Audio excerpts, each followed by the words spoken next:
Chapter 10. Jim sat forlornly at the end of the examination couch. The doctor had been gone for 30 minutes, and he had put his shirt back on. What the hell was keeping him? He was pretty surprised that, considering the stupendous amounts of money the clinic charged, he could be left alone for so long, semi-naked. Being rich and seeing doctors seemed to go hand in hand. Before he had made any money, his life had been a bit of squalor and a lot of health. When wealth had entered his life through the front door, mayhem and destruction had come in at the back, he reflected. He got off the couch and put his shoes on, then sat on a high leather armchair by the doctor's desk. At last the door opened, and the old doctor walked in. He didn't look very happy. He sat down by his desk, a folder in his hand, and seemed to avoid Jim's eyes. "I'm really sorry, but I can't help you." The color drained from Jim's face. "What is it?" The doctor looked very unhappy indeed. He opened the folder and took out a sheet of paper. "This is not something I can deal with." He pointed at an image it showed. "Is that me?" said Jim, looking at the ribcage with what seemed to be a large battery pack embedded into it. "Yes." "What is it?" he asked. "Well, Mr. Evans, you tell me." "I don't know," he said, rubbing his face with both hands. "Whatever it is, I'm not qualified to deal with it, and whoever put it there clearly has a mandate." "A mandate?" said Jim. The doctor didn't reply. "Why can't you take it out?" "It would mean replacing a large part of your rib cage," said the doctor. "Moreover, whatever it is, it probably does a better job than anything I could replace it with." Jim touched the spot on his ribs where he felt a periodic twinge, and the scan showed a plate across 3 ribs. His fingertips couldn't detect it. "I'm sorry I can't help you," said the doctor, standing up. "I won't charge you for this consultation." "Why?" said Jim, also getting to his feet. The doctor seemed suddenly fearful. "I'd prefer it if you didn't mention you'd seen me," he said. He was pleading. "You don't need to worry," said Jim, as the penny dropped. "My friends did this to me." "Really?" said the doctor. "Not the grenade injuries, the other thing." He shrugged apologetically. "Just don't tell me any more." The doctor hurried to open the door. The Thames was rushing by Jim's windows as the spring tide raced up at full bore. The water was gray like the heavy rain clouds above. All manner of flotsam rode the tide downstream to the sea, mysterious drowned shapes riding the surging currents. The innocent and the obscene churned together in the cold, turbulent waters. He was staring at his phone. He wanted to call Jane and shout, "What did you put in me?" But one of the nagging questions at the back of his mind had been answered. How had they found him so quickly in the Congo? Well, now he had seen the picture, it was obvious. They had chipped him like a pedigree puppy. If it wasn't for the fact that smashing his phone against the wall would create days of inconvenience, he would have lobbed it across the room, or better still, opened the window and consigned it to the bottom of the river. Stafford came in with a tray. "Tea and crumpets, sir?" Jim couldn't help but laugh. The damn Americans had stuck a transponder in his ribcage, and the British had sent an agent disguised as a butler to spy on him. And all because he could read the future of foreign exchange and stock charts like others read words on a page. Predicting the future performance of financial instruments seemed to many like something they could learn, a puzzle to crack and get good at, like a crossword. Predicting the market from charts was just another great way of making money, if you could master it. In reality, it was impossible, just as you couldn't know for certain the winner of tomorrow's 3:30 at Doncaster until horse and jockey passed the post. While hundreds of books every year professed to teach you how to predict the future of markets, the reality was that if you could, you'd be able to suck the financial world dry. A savant who could predict the movement of markets from charts could grow their wealth exponentially, forever increasing the size of their bets. Pretty soon, no one would be prepared to play against him, and the market would die. It would be a skill as powerful and as dangerous as a time machine. The ability to see even seconds into the future of the dollar would ensure that the viewer made fortunes beyond even the avarice of billionaires. So it was fortunate that these books did not unlock the secrets of trading the market, and that it was impossible to stare at the chart of Microsoft and see how it was going to trade. The consequences of being able to do so would be disastrous. Until one day, in a bank in London's Docklands, A trainee who brought the coffee and fruit to the noisy traders had pointed out that the German Bund was about to go up. It had done so. His name was Jim Evans. For Jim, it had been the start of a crazy ride that, as he sat now watching the tide roll up the Thames, seemed never-ending. "Professor Nakabashi, I'm honored you could see me so quickly." Akira smiled. "Sit down, old friend, and show me what you have found. I am most excited." Shinjitai-san sat down slowly. While some men in their 80s seemed agile and untroubled by age, his advanced years had taken their toll. "I can hardly believe it myself," he said, pulling a handkerchief from the top pocket of his suit jacket. "But here it is." He unfolded the woolen cloth, a subtle tartan pattern made of the finest thread. A gold lozenge twinkled. "Ooh," groaned Akira. He picked it up. "It is a treasure," he said, placing it under a lens, a cross between a magnifying glass and a microscope. The coin grew to the size of a chicken's egg. "This is unrecorded. It is from the 14th century, an almost unprecedented find. It is pristine." He looked at Shinjitai-san. "How much did you pay for it?" "Sensei, I paid only 300 man for it, but it was from an American, and I could hardly believe that it was genuine. 3,000,000 yen was all I had to hand, and I feared it was not genuine and that I would lose the money." Akira nodded. "I understand. What would you have me pay for it?" Shinjitai-san bowed his head. 10,000,000 yen. "That is not enough, but I will accept your offer." "Thank you, Sensei. I am grateful that you will accept it into the Imperial Collection." "See here," said Akira, opening a drawer. He put down a small velvet tray in front of Shinjitai-san. The old man gasped. It was another exquisite rarity. He looked at Akira. "Can it be?" Akira flexed the fingers on his short hand. "Of course not, Shinjitai-san, but it is delightful to imagine. Surely? We should not torture ourselves, my friend." Chapter 11. Brandon could not relax until they had cleared the harbor. When the gentle swell lifted the boat as they left the protection of the walls, he felt a surge of relief. The Japanese had fussed over the craft and gone to excessive lengths to explain everything in minute detail.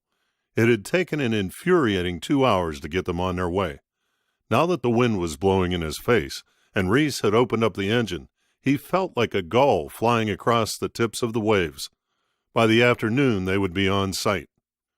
"It looks like it could get rough," shouted Reese to him, as the boat plowed ahead at full speed. "There's a storm front out to the east, and if it comes this way, it could get nasty. What's the plan?" "We get to the target, and if the storm moves in, we'll head back out to sea. If there's no let-up, we'll have to scrub the mission." Brandon nodded. He loved the sea, but not enough to go sailing in a typhoon. The other guys were below, catching some sleep.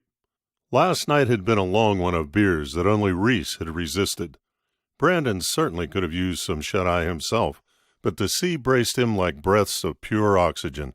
He looked across the horizon at the perfect blue skies, punctuated by fluffy white cumulus clouds. It seemed impossible that a storm could suddenly sweep over the horizon, but he knew that the ocean was the most fickle of landscapes. Now, as they drove through the waters, a large pod of dolphins broke the surface around them.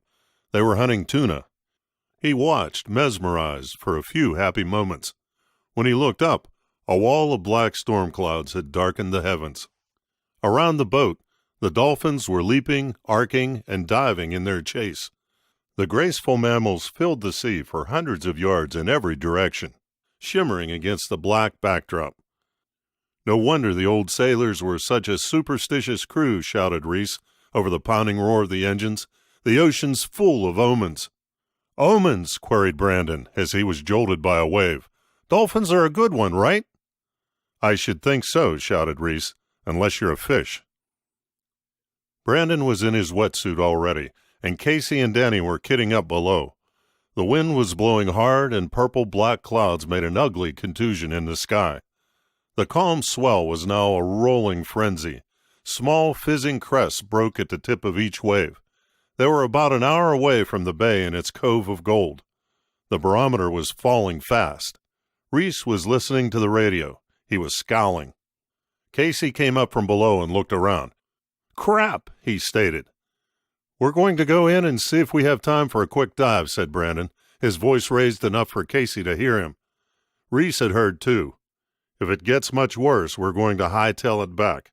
Looks like we're heading for a Force 8, and I don't think the bay can give us enough protection once we get into the 7s. Brandon loved the spray as it blew on his face. He would have been looking forward to the storm if it hadn't been about to screw up the dive. Danny came up. "Are we sailing into a freaking hurricane here?" he said, his eyes on the far horizon. "It's like 1400 hours, right? Not sunset." Reese grinned. "Let's just say it isn't looking pretty." "All right," said Danny. "Bring it on." The boat was riding the waves, rearing up and slamming down again in a roller coaster fashion. Brandon looked towards the faraway headland. This wasn't going to be some leisurely sports dive. This was shaping up to be a real dangerous mission. It was going to be a race against the clock. Soon enough they were in the bay, heading straight for the cove. Reese weighed anchor and ran back to the cockpit. "You got about an hour, boys. I'll keep you posted on the weather. Get going." They rolled off the boat's shallow side into the sea. "Look," said Danny over the radio. "What the hell do you call that?" Brandon peered down to the seabed below. His eyes widened. "Welcome to Sharkopolis," crackled Casey. Hundreds of hammerheads were patrolling the seabed, their flat, elongated heads sweeping the sand like a metal detector searches for landmines. "Wow," said Danny. "This could make one crazy YouTube video." "Didn't you bring your Android phone?" quipped Brandon. "The damn fish are everywhere," he added redundantly. If dolphins were good luck, what were hammerhead sharks? The animals were right on top of where they wanted to be. "Can you guys see anything?" he radioed. "Sharks," that was Danny. "Nothing on the bottom," called Casey. "Just sand and coral." "We're right over the spot," Brandon told them. "Casey," radioed Danny, "want to accompany me down to the bottom? You can be my shark buddy." "Sure," said Casey. Brandon stared down at the hammerhead sweeping back and forth. His heart sank. Last time the gold had been lying on the sand, twinkling up at him. This time there was nothing but sand and sea life. He had been dreaming of filling the green GI duffel he was carrying with coins, but now that seemed like a foolish dream. Instead, a storm was brewing upstairs, and a National Geographic shark party was going on below. Closer to shore, at the edge of his vision, a dozen hammerheads seemed to be swimming in a giant figure of 8. He propelled himself towards the formation simply because he had no other point of focus. The hammerhead had a fierce reputation, but the facts were different. It wasn't like a tiger, bull, or great white shark that would eat you as soon as look at you. It was a more specialized and finicky predator. The purpose of its flat head was to sweep over the sand and sense creatures hiding just below. If you were a ray or some other hidden flatfish, it would feel you with its flattened forehead and snap you up. That information wasn't too comforting because scalloped hammerheads were dangerous, and whatever the reason they were in that cove today, it was unlikely to make them chilled out. He was pretty sure sharks got grumpy when they were breeding, and why else would they be there in such profusion? "These damn fish," interjected Danny. "Good job there ain't no piles of coins to see down there. It'd be gnarly getting them up." "At least we know it's the right coordinates," commented Casey. "There were quite a few hammers around last time, as I recall." Brandon's face did its best to smile around the mouthpiece of the regulator. The crazy shark Congo was pivoting over a lump of something, and that something had just flashed a dull golden light. He didn't say anything. He wanted to be sure. He swam on. Sure enough, a gold lump was sticking up from the sand like a Starbucks pound cake. He dived down and slowly approached it from above, hoping the hammerheads would amend their circuit to accommodate him. They didn't. He swam lower, side on to the sharks as they soared by on their fixed path, sailing around or over the shiny golden chunk. He thought he saw the corner of a gold bar poking out of the sand. Brandon took out his diver's knife, waited for a gap in the shark train, and swam down to the gold. He was banking on the sharks turning away from him as sharks normally did if confronted in the right way, and the theory that the hammerhead was not a natural man-eater. A shark was coming right at him, and he held out the knife to jab its nose. Then another was gliding towards him from the other lap of the figure of 8. He was going to be the jack in a shark sandwich. He couldn't fight 2 sharks with one knife. The closest animal suddenly veered away with a violent swish of its tail and swung off backwards. He turned to the other fast-approaching beast and motioned at it with a knife, which flashed in the flickering light from above. It was practically in his face. It opened its mouth wide and jerked away, just inches from the tip of his blade. Brandon glanced down at the pyramid sticking up out of the sand. It was definitely gold. The metal under the sand must be giving the shark some kind of orgasm, he thought. He swam down and pulled at the gold bar, but it didn't come free. 2 more sharks were headed his way, intent on swimming over the gold. He pulled at the ingot again, but it held fast. He pushed up from the bottom and let the sharks glide under him. He needed help. He started to transmit, but Reese came into his earpiece. "Getting a bit wild up here, guys. You'd better start thinking about coming back up." "Got something," Brandon said. "Get over here, guys, and keep these fish off me while I dig it up. Just need 5, Reese." "You got it, but don't be 10. Danny and Casey were swimming to him. Brandon briefed them as they came. "Got a gold bar down there, end on." The 2 men were at his side now. "Let's go," said Casey. Danny waved a shark away. "I don't like to think of myself as bait." Brandon was excavating the soft sand around the gold bar. It was narrow but long and deep. It looked like a big slab of gold. "These fish don't like me," said Casey. "Can you work faster?" Brandon said nothing, but dug into the sand like a dog scrabbling in a groundhog burrow. "Shit!" squealed Danny as he fended off a giant hammerhead. Brandon was still digging. He tried to move the slab, but there was no give. He had uncovered about a foot of it. "Guys," came Reese's voice, "you've got to start coming up or you'll be climbing that cliff again. We're force 8 up here now, and there's a 9 coming in fast." "Brandon?" came Casey's voice. "Just give me 1 minute." He dug and yanked at the slab, dug some more, and yanked again. "We gotta go," said Reese. "Coming," said Danny. Brandon yanked once more and felt the slab move in his hand. "Got it," he said, lifting it. "Geez, I'll need help with this." Casey was suddenly at his side, and as the gold glittered in the sea light, he engulfed it in his own GI duffel bag. "Geez!" cried Danny, stabbing at the nose of a hammerhead. "Damn shark!" He swam over to Casey and Brandon. "She tried to bite me," he gasped as they hauled the bag upwards. "No fooling now, fellas," crackled Reese. "We're coming up the anchor as the load is real heavy. Get ready with the boat hook to haul in a heavy package." "Roger that." "What the hell?" said Danny. The hammerheads were swimming up from the bottom. They seemed to be forming a wall around them, 10 meters out. A menacing gray circuit of graceful but deadly shapes was circling them. Brandon broke the surface first, and Reese was leaning over with the hook right on cue. The chop was harsh, throwing the bow of the boat up and down in irregular lunges. Casey was supporting him on his shoulder, helping him out of the water while Brandon struggled to hook the bag strap over the boat hook. Reese leaned out as far as he could, the rigging cutting painfully into his midriff as he stretched out for the bag. The strap was just an inch out of reach. The prow lurched up, but dipped quickly. Brandon pulled on the anchor chain and lifted himself as high as he could. The weight of the bag was almost too much for him. "These damn sharks are creeping me out," he heard Danny say, as the prow dipped to its limit. As his arm went out to full extension, his biceps cramped and a wave washed over him. "Shit!" He had dropped the bag. The sea fell again, and as the water streamed from his mask, he saw the green bag on the end of the boat hook. Reese gritted his teeth.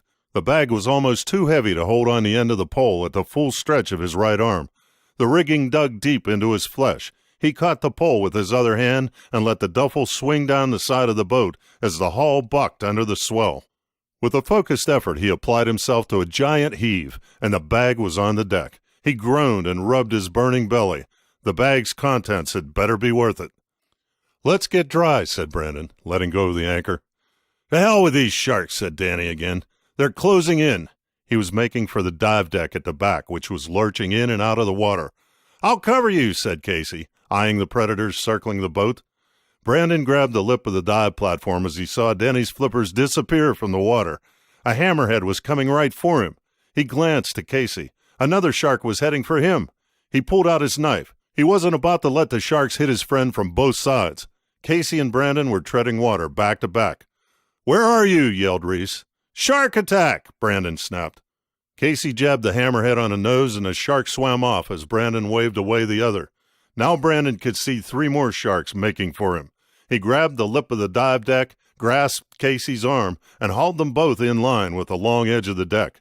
A boat hook plunged into the water from the side as he hauled himself up, and he felt something grip him. It started to shake his right leg violently. A shark had him in its jaws. He fought to pull himself on board.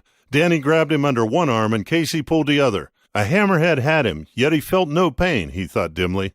This was how it felt to be eaten alive. The dive platform bucked in the swell, and Reese was before him, clasping his chest and heaving him forwards against the pull of the shark. His three buddies were fighting a tug-of-war with the hammerhead, and Brandon was the rope. He spat out his regulators. Why wasn't he in agony? "Pull, for God's sake," he screamed. He shot forwards, and they all fell backwards. There was a crash inside the boat as Reese bounced off the bait tank. Danny threw himself into the boat, and Casey rolled after him. Brandon jumped up. The tip of his right flipper had been bitten clean off.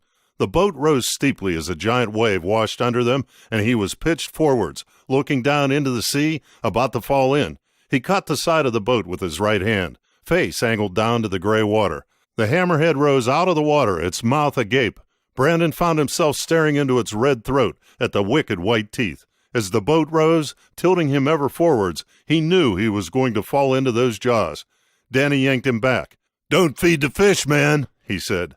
The boat slumped, a wall of water shooting up at its prow. Brandon jumped into the stern. He was laughing crazily.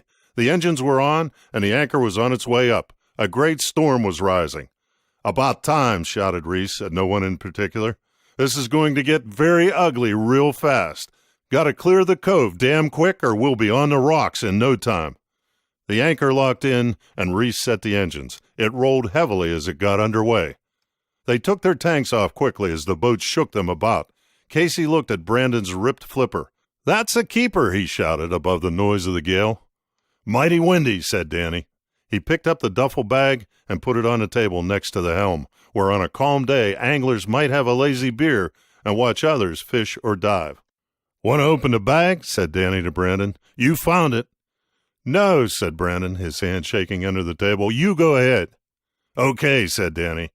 He unzipped the duffel. The gold flashed like a torch's beam, and they gasped. Reese glanced at them, then back at the mountainous seas ahead. Danny slid the slab out and turned it over. "Boy," said Casey. On the reverse there was a picture. Danny whistled. "Holy cow!" "Let me see that," said Brandon, forgetting his nerves. He took it from Danny. A giant golden sun was rising over a mountainous coastline. Engraved golden birds flew above an ancient boat, fishing by the golden shore. The sea glittered. He passed it to Casey, who marveled at the scene. "What have we got?" called Reese, his eyes fixed on the horizon. "Some kind of crazy carved gold slab," said Danny. "You want to see?" "Later," said Reese. "Let me fight this battle first. This boat wasn't built for a Force 9. Not many are." Brandon took the slab back. It was heavy like only gold could be. It must weigh at least 15 pounds, he marveled. That was a lot of gold. "How much is gold an ounce?" he asked, transfixed by the carving. $1,500, said Casey. "It was 2,000 a while back." Brandon stared at him. "This is like 200 or 300 ounces. "Yep," said Casey. "And even if it's 9 carat, that's a fairly large amount of money just in gold." 9 carat? Danny laughed. "No way, that's pure 24 carat gold." "You sure?" said Brandon. "No," said Danny, taking the slab, "but this is an artwork, not a freaking ingot. That means it's worth multiples of any gold price. Sheesh, look at it. Man, it's like the fashizzle." The boat jinked and slammed into a wave. They jolted in their seats. "Unbelievable," said Reese. They were riding straight into a hurricane. Brandon took the slab back into his hands. As he did so, he looked up and through the windscreen.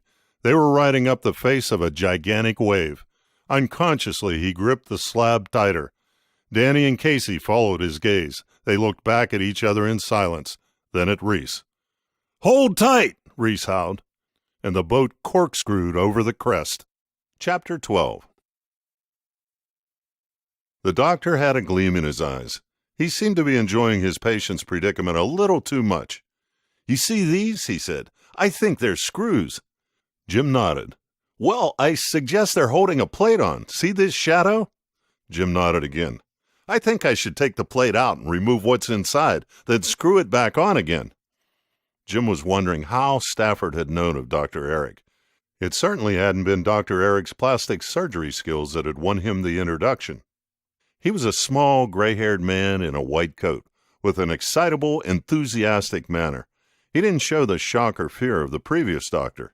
He seemed almost familiar with the idea of some guy having a GPS tracker embedded in his torso. "I can make an incision here and pull down the muscle, and without much disruption get at the device. Your downtime will be minimal. A few aches, and that'll be about it. I can do it now if you like." Jim sat up. "Now?" "Certainly," said Dr. Eric eagerly, his staring blue eyes drilling into him. Jim fidgeted. "I can do it under a local if you're up for it." "Local?" "A local anesthetic. It's not much of a procedure." He held out his fingers about 2 inches. "It's a small cut, and the whole thing should take no more than 10 or 15 minutes. "Oh," said Jim, surprised that things were developing so fast. He thought about the tracking device. He really hated the idea of it, ticking away or whatever it did inside him. All he had to do was lie down for a few minutes, still conscious, and he would be free of it. That didn't seem so bad. "Okay," he said, "let's do it." "Right you are." "We're heading to Higashi Harbor. Over," shouted Reese into the mouthpiece. The noise blotted out the first words of the response. "Do you require assistance? Over." "No assistance required. Over." He repeated the message. "No assistance required." Casey stood, braced, by his side. Reese shook his head. "Yet," he said.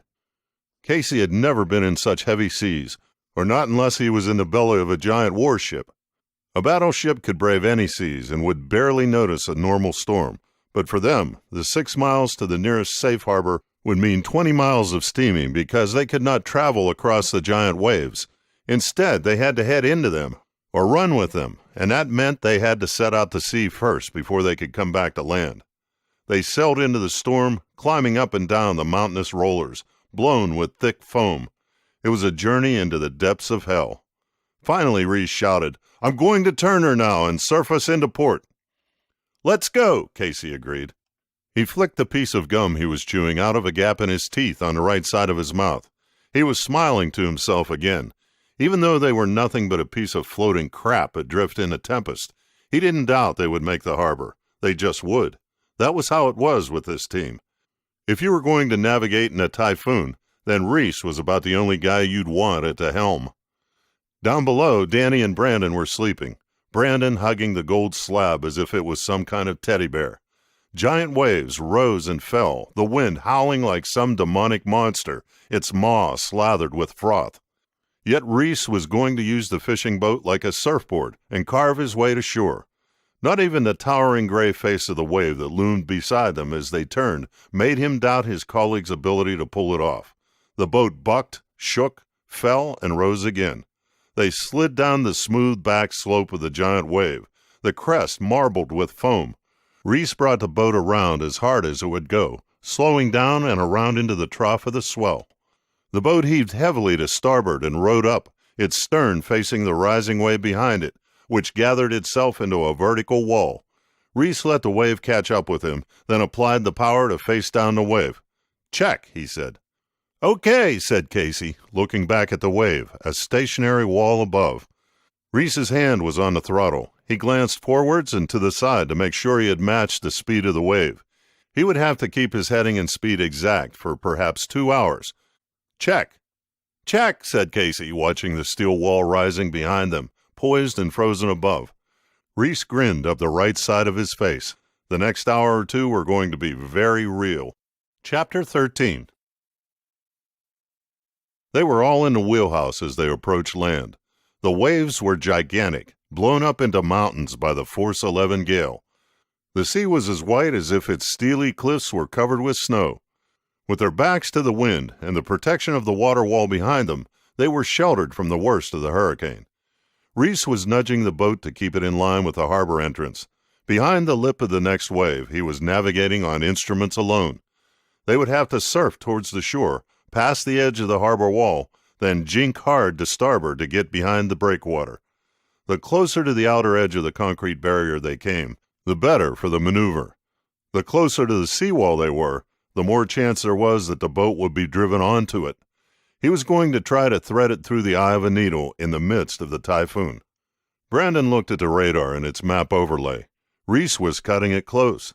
He might come in too tight on starboard and wreck, or be driven off to port and get dashed onto the shore ahead. In his mind, they were in the hands of the Almighty. Casey was calling "check" every few moments as Reese kept the boat on the slope of the wave, continually trimming the engine to keep it in the notch.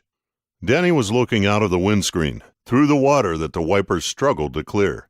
He was grinning painfully like someone thinking of a hurtful but funny joke. Brandon could hear the thunder of waves breaking on the harbor wall. The white explosions were erupting into sight now, above the crest of the forward wave. "Hold on, guys," said Reese. He accelerated, turning the boat, dived down the wave and across its trough. The wave was rising, a giant black jaw that was heading forwards to engulf them and smash the boat to pieces. Geez, thought Brandon, Reese was going to drive them along the wave and into the tube like some boat-sized surfer dude. There was a monstrous explosion of water to starboard as the wave struck the edge of the harbor wall forward of them. The rear of the fishing boat rolled, but its bow was dipping into the broken ocean. It sank and rose into the suddenly calm waters of the harbor. Brandon and Danny high-fived and whooped. They turned, and Casey joined them. "Just let me get into harbor proper," said Reese, unmoved. "You can all buy me a drink later." Brandon watched the waves roll in behind them as they entered the outer ring of the harbor. To starboard, wave after wave erupted against the high sea defenses. He marveled how a few feet made the difference between misery and bliss. At the quayside, a small crowd had formed to watch them dock. Brandon sprang onto the quay from the gently rolling deck as the Japanese harbormen quickly tied up the boat. The look of relief on their faces was palpable. It wasn't their boat, of course, but it had sailed in on the wing of a typhoon, and they had watched it on the radar as it made its dash for their safe harbor. The boat had navigated a remarkable escape, and the harbormen were proud to be part of it. They bowed a lot at the crew, and the SEALs bowed back and said "Domo" several times. Brandon sauntered along at the head of the team. He was boiling over with adrenaline and relief, but he knew he had to hold it in so his buddies didn't see. He glanced back at the serious little Japanese guys and smiled. They wandered down the jetty as if they had come back from an unremarkable day's fishing. On one shoulder they carried their diving kit in big nylon holdalls. Brandon had strapped his GI duffel and its golden load to his back. Chapter 14. Jim felt as if he had been slammed in the ribs with a sledgehammer. He sat turned to one side in the back of the Mercedes black cab. It wasn't like the old-style London cabs. It was much bigger, which he had appreciated when he had struggled to climb in, bent in half. The painkillers weren't helping. The surgery had taken longer than promised, but it had been worth it. He was holding the innards of the gadget that Dr. Eric had removed. It was an entire device, about the size of a box of matches. The case looked like it might be platinum or some other non-corroding metal. It had a green LED that flashed every minute. He imagined it flashing in a closed container attached to his rib. It had a functional but sinister appearance, smooth and cold to the touch. The green light flashed again. Was it sending information, or had it merely reassured its owners before it was fitted that it was functioning? He was going to put it on the shelf at home, and then they would think he was sitting there permanently. It would tell them he had become a hermit, forever housebound. Now he could go as he pleased, and no one would know where he was. In the Congo, that would have been fatal, but he wasn't aiming to get into any more scrapes. He had had enough adventure for a lifetime already. The black cab felt like a limo, heading back to Wapping and his riverside mini-palace. It wasn't like one of Davas's mansions, historic and huge. It was a modern sanctuary fashioned out of an old warehouse that had once stored produce from all over the world in a modern chaos that would be seen now as quaint and inefficient. In the block there was an aura of 200 years ground in sweat and blood lurking below the brick. It gave off an atmosphere of a reality that was just waiting its chance to burst to the surface. He pressed his side, which ached. He imagined himself opened up, Dr. Eric working away with his scalpel and screwdriver. He was amazed that after a few stitches, a shot of antibiotic, bandages, and a dose of painkiller, he could be on his way home. It seemed mildly barbaric. Still a little dazed, he wondered how he would feel if a limb had been blasted off in some battle. Would he drag himself along, trying to reach safety, or would he just lie there? He felt like a clock set going at the watchmaker's behest. To Jim, it seemed that if you could just keep moving, nothing could stop you. His head was spinning. He could do with a lie down. He gave the cabbie 40 pounds. Keep the change. The meter looked like it said 28, but he wasn't going to hang around to juggle change. He was hunting for keys. You all right, boss? Said the cabbie. But Jim didn't hear him as he lunged for his front door. If he had been thinking, he would have rung the bell and Stafford would have answered. But instead, he was trying to extract his keys from his pocket and select the right one without looking. He failed, and leaning against the door, he went through all 4 before he had the one he needed. He plunged it towards the lock, which admitted it. He turned it and toppled into the hallway, pulling the key out as he went. He tilted back, slamming the door. His side felt heavy. He steadied himself and moved forward. The way ahead was blurred. There was the shriek of the alarm. Bloody hell! He staggered and the floor sagged. There was a loud grinding sound, and a metal grill shot up in front of him. Jim spun around. There was another prison grill behind him. He was penned in. He fell to his knees. Stafford dashed into the hallway. I'm so sorry, he said, typing something into a small white panel in the wall. Jim wanted to lie down on the carpet. It felt so friendly and warm. The cage ground back into its place. Are you all right? Asked his butler. Fine. Let me help you up. No, I'm okay. He concentrated and forced himself to his feet. He smiled unconvincingly at Stafford. I think I need to go to bed. Please let me help you, sir. No, I'm fine. Chapter 15.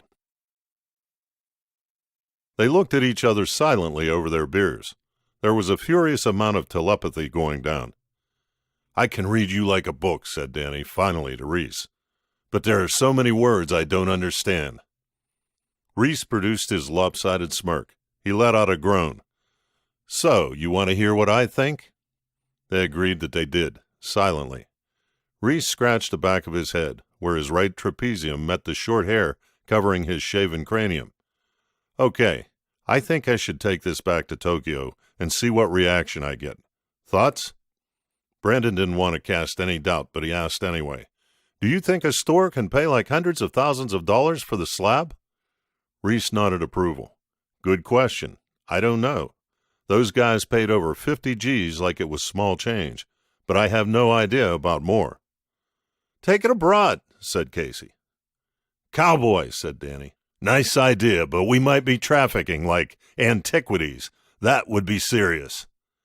Casey's head sank into his thick shoulders. That's a good point, Danny, said Reese. The slab is either a nice piece of junk or a super artifact. Either way, we need to act innocent.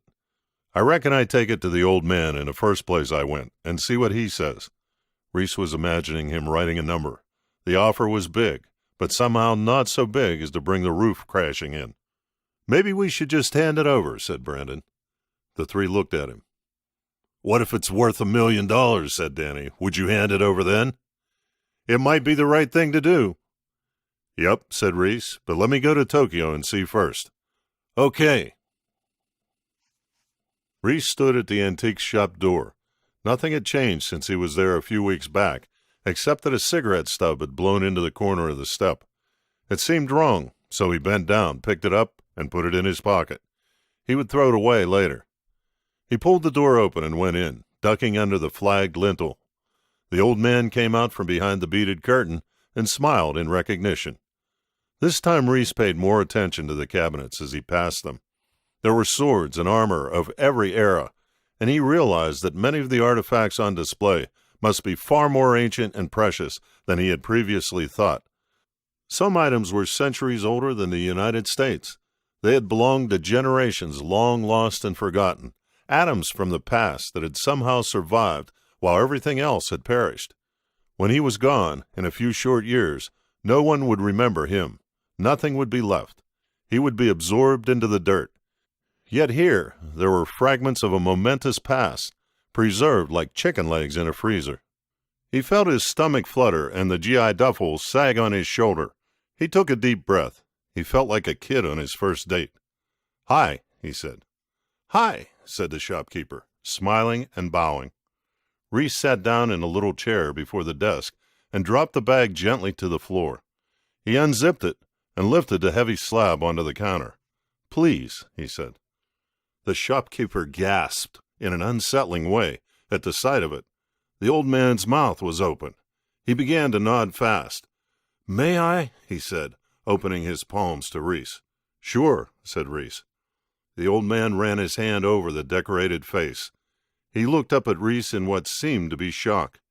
He traced the carving, then ran his index finger around the circumference of the sun. He looked up at Reese again, a tear escaping from his left eye. He was smiling. He was shaking. "Would you like to buy?" said Reese, clumsily. The old shopkeeper lifted the top of the slab and, magnifying glass in hand, began to study the face. He laid it down carefully and looked at Reese again.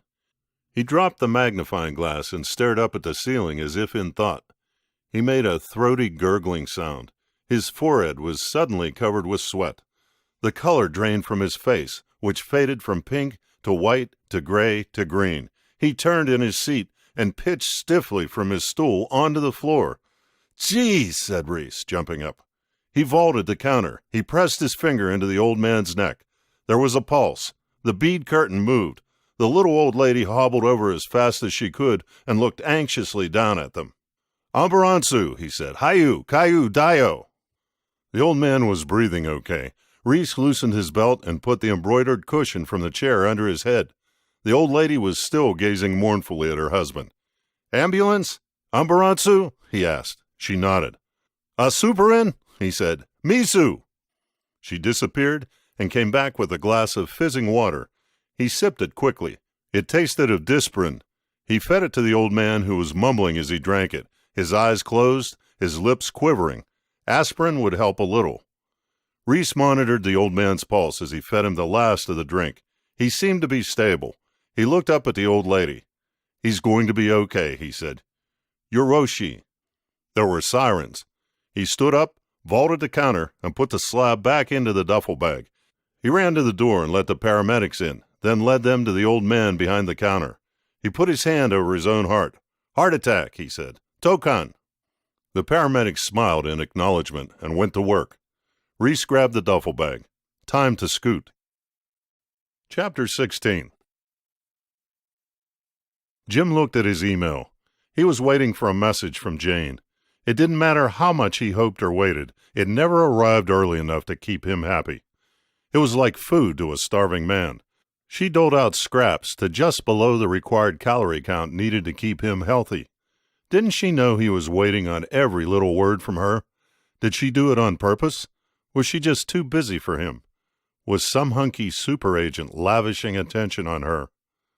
When he got seriously frustrated by it, he would beat up on a stock or currency. He could spot the weak ones like a lion could spot a calf separated from the herd. He would dive at it and drag it down. A few $100 million thrown against a weak financial instrument would cave it in under his claws. Flawed currencies, bonds, or stocks were too lame to survive, and he would push them fast to the edge of extinction. Yet he would pull back from his attacks just before he drove them beyond the point of no return. While he could pile up yet greater profit if he traded them to their logical destruction, he couldn't help but imagine the faces behind the numbers. A company might be doomed to bankruptcy from bad management, but there were real people behind the stock chart of the dying company. Normal folk who had to make their mortgage payment or cover their next credit card bill. Thousands of them, perhaps tens of thousands, and like the company, they too were clinging on. When he reached the point at which he knew he could tilt the lot of them off the cliff, a point they were doomed to reach sometime anyway, he would stop and sigh. Then he would buy back his stock to cover and consequentially push the price up again. He would make a few millions and roll a few numbers up at the end of his trading account, and maybe, just maybe, there would be an email from Jane by the time he had finished.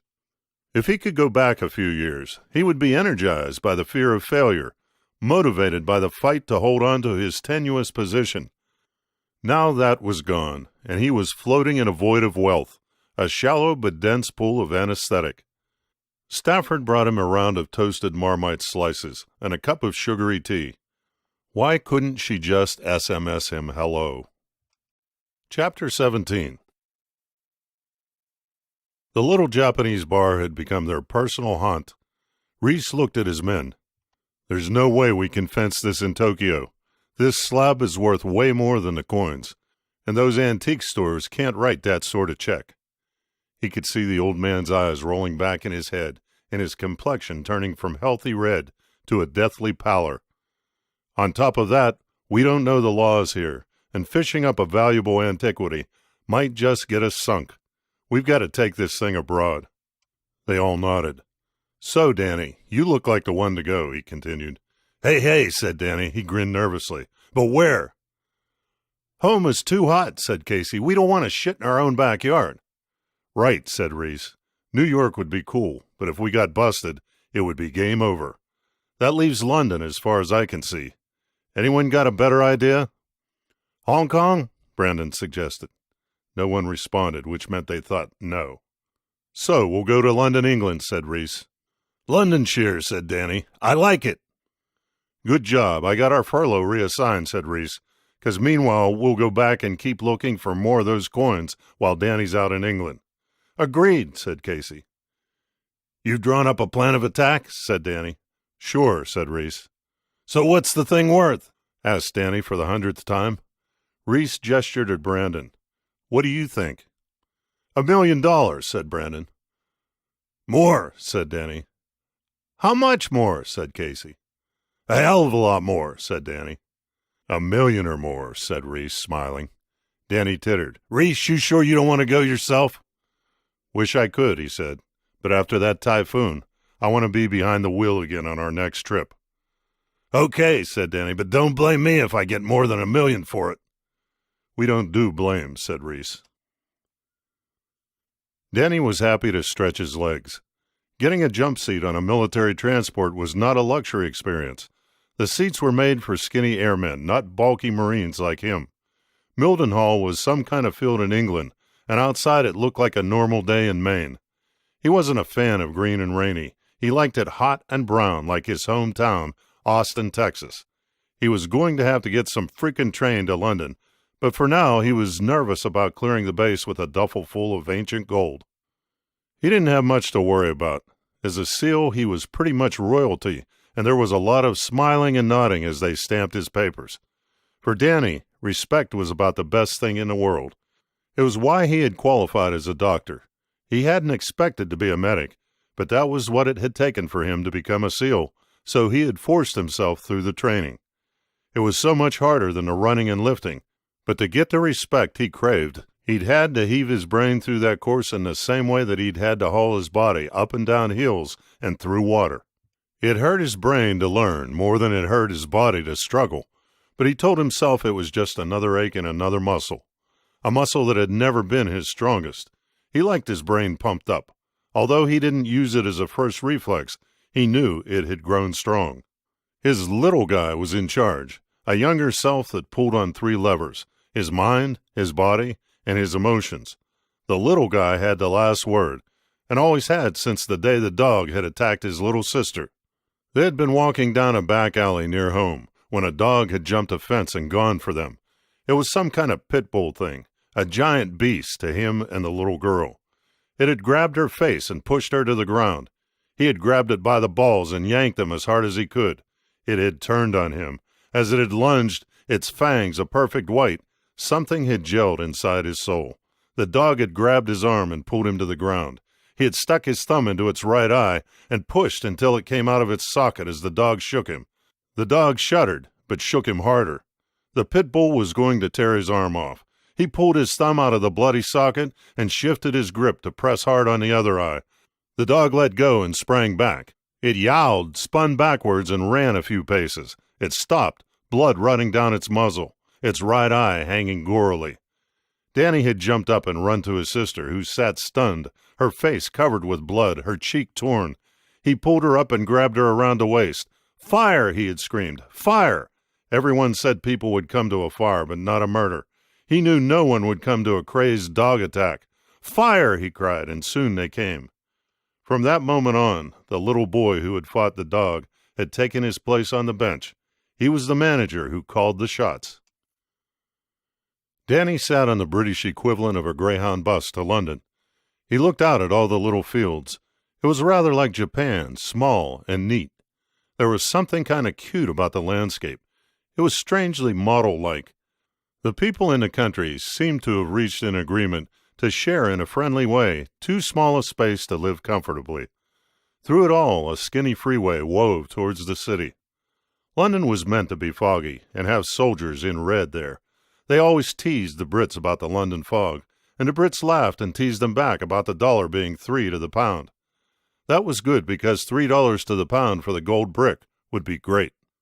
It might not be foggy in the UK today, but it sure as hell didn't need fog for the weather to be as miserable as sin. No wonder the Brits were everywhere around the world. Staying home would be seriously depressing.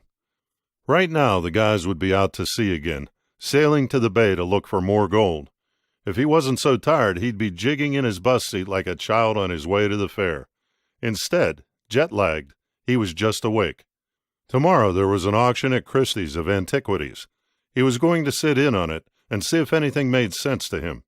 Then he'd go to the valuation department and get an opinion.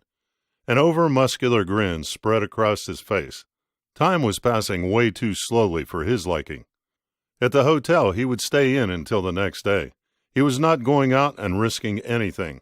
He would wait, eat, and sleep until the new day came and his mission really kicked off. The next morning, getting out of bed was a hard stretch. He could have lain in the nice sheets at the Best Western Marble Arch for many more hours. The auction was in about an hour, and that was enough time to shave, shower, and shift to Christie's.